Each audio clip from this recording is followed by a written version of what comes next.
Good morning, everyone. I extend a warm welcome to all students, parents, and the extended family. Let me start by first congratulating all of you, parents and students, for choosing SBA and the IB Diploma course to begin this important journey of your life.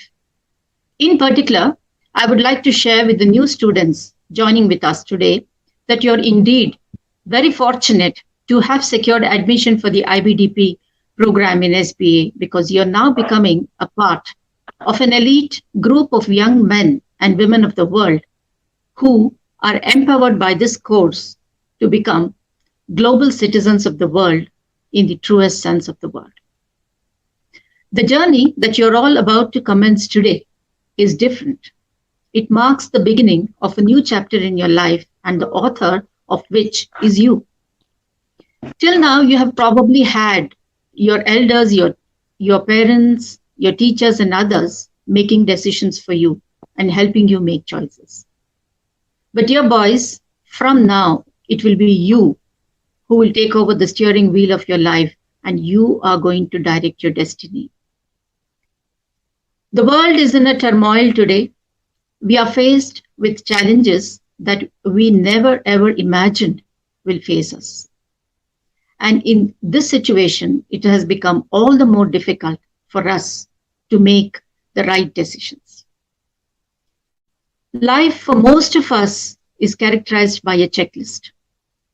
School life is largely determined by the type of school you attend, by the atmosphere that you grow up in, the kind of subjects you select, so on and so forth. But as you grow up, dear boys, you will have to make a checklist that will expect you to make choices that you had earlier never taken. A choice about which subject to choose, which university to apply, which internship to take, which extracurricular activity to follow, so on and so forth. It's all about choices. And making the right choice is the most difficult part of this process. You may have to make choices that are exactly not what you want, and you may have to make difficult choices too. So what happens then? Let me tell you a small story that inspired me. A man was lost in a desert. It was hot, it was blazing, and he could not find a path. He kept walking and walking with no sign of any help anywhere. And as he walked, he continued to lose hope and he became desperate. He had finished drinking every drop of water that he was carrying with him. And now it was hot, he was thirsty, and his energy was depleting. And he thought, it's all probably going to end. And this is where I'm going to die, sad and alone. And just as he was about to faint, he saw a small hut in the distance.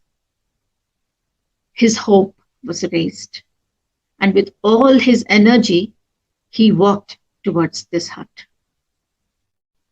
He thought it was a mirage initially, but then when he approached near, he realized that it was a small, old, abandoned hut, and he eagerly made his way inside. When he went in, he saw that it was empty. Obviously, there was nobody there, and it was abandoned. And in the midst of this hut, he was surprised to see an old hand pump to draw water. Probably there was a well beneath, and with all his energy, he began to pump, hoping that he will get water. He was tired and he was frustrated, but he put all his energy and began to hope that he will get water. But there was no sign of any water. Just as he was losing hope, he saw a bottle in the corner of the hut, and he ran eagerly towards it. He picked up the bottle and saw that it was full of water. He was overjoyed. But attached to that bottle was also a small note. And on the note was written 2 sentences. It said, use this water to start the hand pump. And remember to fill it again. Many of these hand pumps have an air block, and when you pour water from the top and then pump, the water flows. Now he was in a dilemma. Here was a bottle of water. He was thirsty. He thought he was going to die. Should he use this bottle of water to drink, or should he pour this bottle of water into the hand pump? This was a dilemma that he was facing. What if he wasted the water and the pump did not work? It was a difficult choice. What should he do? Should he just drink and move on? Someone before him had obviously faced this dilemma. So, is that a clue to learn from the experience of another person? We often face such dilemmas in life.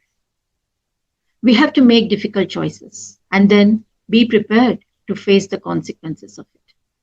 Many of us are incapable of making these choices because we are fearful of what the consequences might be.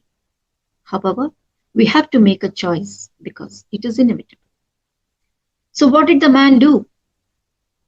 He decided to take a leap of faith. He said a silent prayer and poured the water into the pump and began to work on the handle. After a few minutes, water gushed out of the pump and he drank to his heart's content. And he refilled the bottle that he was carrying with water and also remembered to fill the bottle as was mentioned on that note. But he added another sentence there that said, "Believe me, it works." Dear students, the journey of life is all about making choices. There are some that are totally in our control, and there are some that are not in our control. We need the courage, the faith, and the belief that we are making the right choice. And it is in times like this that our value system helps. The values with which you have grown up, the values which you hold dear, are the ones that will guide you and hold you in good stead. We also need to be prepared to face the consequences of our choices and not blame others for it.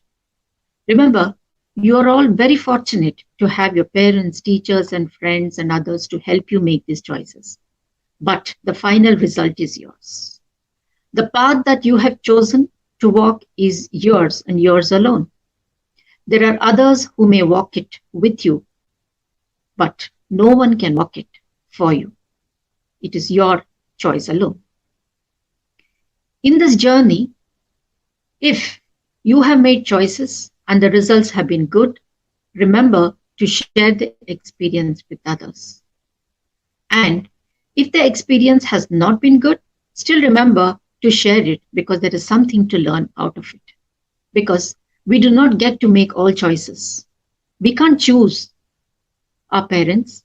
We cannot choose the color of our skin. We cannot choose where we will be born. These are things which are beyond our control. But there are choices which are in our control. Being born a male was not in your choice. Being a man, again, is a matter of age. It's not in your control. But being a gentleman is a choice that you can make. And that is in your control alone. So make your choices wisely. Let me conclude, dear boys, by wishing you all and praying that you make all the right choices